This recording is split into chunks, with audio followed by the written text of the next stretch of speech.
Thank you so much.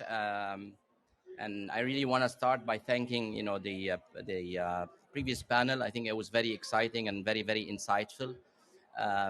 So first, I'm here to welcome you, or what's left in the room today, and basically, you're in Sharm el-Sheikh, and I just want to let you know that basically, if you have not gone underwater yet, then you have not seen Sharm el-Sheikh. The real Sharm el-Sheikh is underwater, is not above water. So for us to give you a proper welcome to the city, please go underwater, whether snorkeling or diving. This is one of the best diving sites in the world. So enjoy it. I'm actually pretty excited about, what's have been happening over the last few days, and I think more days to come. And my excitement comes that I think COP27 is not my first COP. That's probably my third. And I think it's actually pretty different. I think the momentum and the energy that we have in COP27 was totally different than many of the previous ones, or at least the ones that I have attended. And if I would say, in what sense it is different, I think the message of togetherness, it's pretty loud and clear throughout all the sessions that I have seen, whether at the high level or even all the side talks or fire chats. I think everybody recognizes right now that no one can do this alone. It is actually going to be a very collaborative environment where everybody needs to come together, um, and play his piece in the puzzle for the whole thing to move into the right direction, which is extremely important because we are embarking in a change, and we are, as a human being, anti-change. We're built not to accept change. So I think, we need all of us together to embrace that change, which so that actually gives me a lot of excitement that we finally into a COP where it's beyond government officials or NGOs or activists only. The second area is, I think, right now everybody is realizing that it is time to move into action. Enough talk about the ambitious, and enough talks about the dreams, enough talks about the goals, enough talks about, the $100 billion that will be spent. I think everybody's talking right now. How are we going to invest it? Where is the project? Where are the initiatives? And how are we going to make sure that this is actionable and the action has to come fast? I think that the last part of my excitement, and I'm going to focus most of my talk today about, which is the private sector. I think the private sector involvement in COP27 is by far greater than any of the COPs that I have attended, and I'm sure actually even more than even the previous COP. I think the private sector now is playing an actual critical role into the agenda. And at the end of the day, what we're all trying to do here is to create a positive economic impact. Because at the end of the day, I'm a big believer that this idea of keep Earth as is a fallacy. I don't think we can keep Earth as is. If we keep Earth as is, I think we will all die from not developing or from hunger. So I think the development and the growth, and the change that should happen to Earth is extremely important. I think the question right now is, how do we achieve that economical growth and actually accelerate that economical growth while keeping, attention to the adaptation, to the mitigation, to the just. That's basically what it's all about. And that's what we're all trying to do here. Um, in Africa in particular, and in Egypt, and in all the developing countries, I think women equality, and I think, thank you for the comment that we have all women panelists, but I think that's actually a great illustration of how we are actually very good in the talk. So when you go to the panelists and when you go all to those activities, you'll find a lot of women. Actually, man is probably underrepresented right now.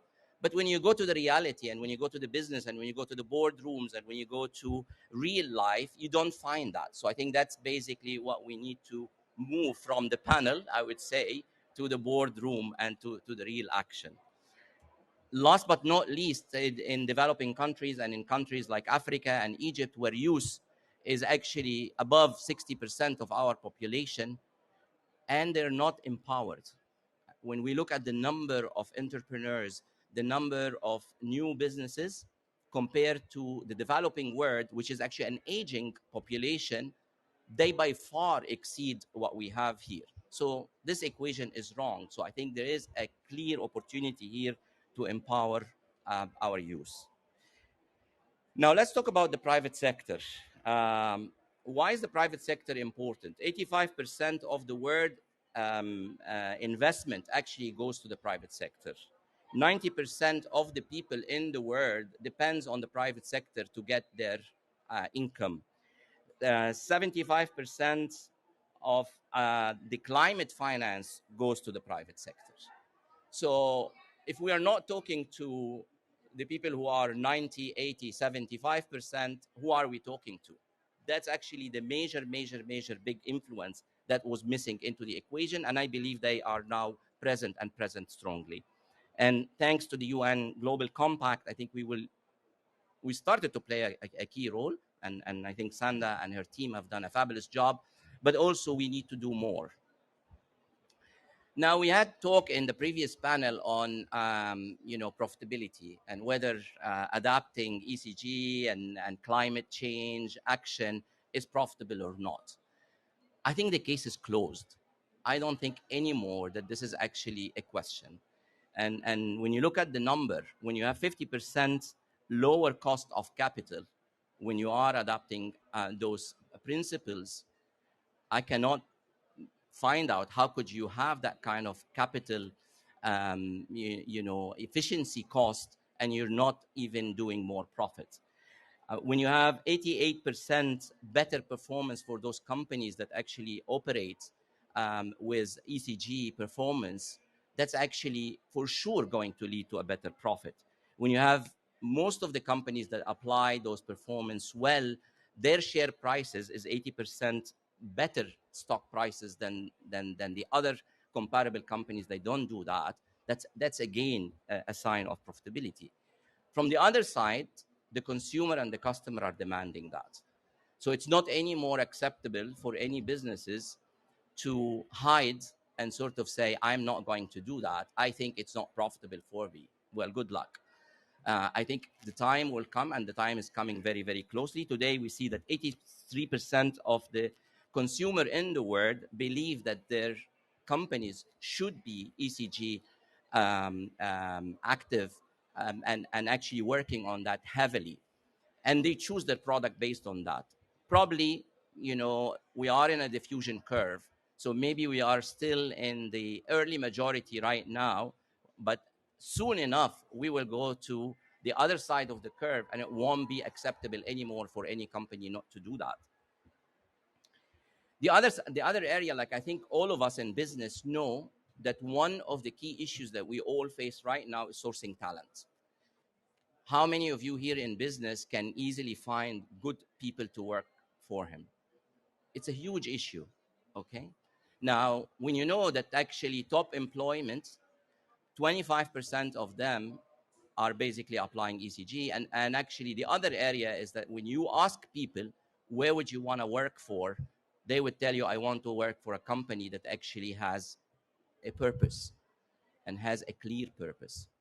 And so when you look at the business case, it's pretty much closed. I think the key area here, and I really liked Abir answer in the previous panel, when you look at the supply chain, and here you're looking actually at one particular side of the total business.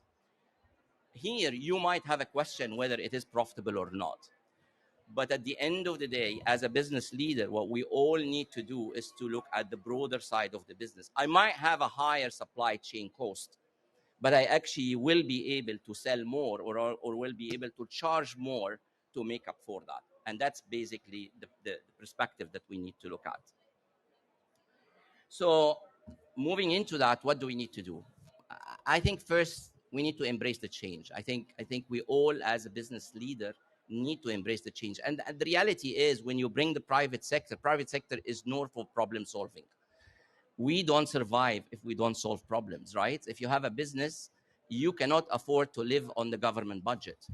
The government has a budget, right? The tax people, and they pay budget, and they can live with deficits, but private sector can't. So we are very good in problem solving, and therefore, once we are right now engaged in solving the real issue, I think we will have a lot of great solutions.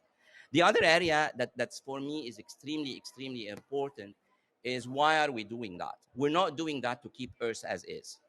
And I think we will be mistaken if we say that. And I think I would really urge you not to do that when you are trying to implement those within your company. We're doing that for better human.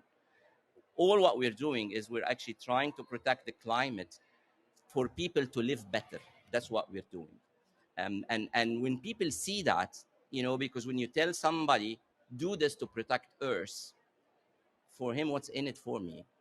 But when you say, do that to make people live better, that's actually more personal and more individual. The other area, and I think this is where UN Global Compact will be doing a lot of help with all the business leaders, is we need credible and relevant, and I would put a lot of, underline on the word relevant, because actually ECG in India is going to be very different than Egypt, is going to be very different than Germany. And relevancy here is extremely important for us as a business. The other area I think that we all need to work on as business, that we are more enabled and empowered to do than any other entities, is technology transfer. And I think, there's a lot of issues right now in that area. A lot of people develop technologies that could actually be good for the environment, but they put it under an intellectual property. I don't think this is a good practice. If we're really serious about what we want to do, then those technology needs to be transferred quicker. Otherwise, we will not be able to catch up. So the UN is actually, I think, when a global compact, we've announced the ABLC, which is an initiative for Africa, and I mean, whoever was in the event yesterday, there was a lot of enthusiasm and action, and I think that's actually great that we will be able to transfer knowledge across over 50 companies, and actually right now it's getting to a 60 companies across the continent. In closing, what are we all advocating for? Or at least, I will say, me for one right now, I would say, enough talk, and it's time to walk the talk. The analogy for me, and basically all what's going on in terms of the kind of struggle that's happening between developed and developing worlds, it's like, imagine this, and I want you to imagine this picture, that you are on a plane, and the pilot have just realized that he have got a lot of issues in his navigation system, and the plane is actually might go down, right? But what's happening on the back of the plane? You have the business class team who has all the money fighting with the economy class team who has the manpower, and nobody's talking to the pilot. So that's us. So I think we need right now to have the business class team and the economy class team work together, because the business class team needs to realize that actually there's more people in the economy and they have more power, but they have the money and they have the decision power. So I think that's what we need to change. It's time to collaborate and walk the talk rather than continue to fight. Thanks so much.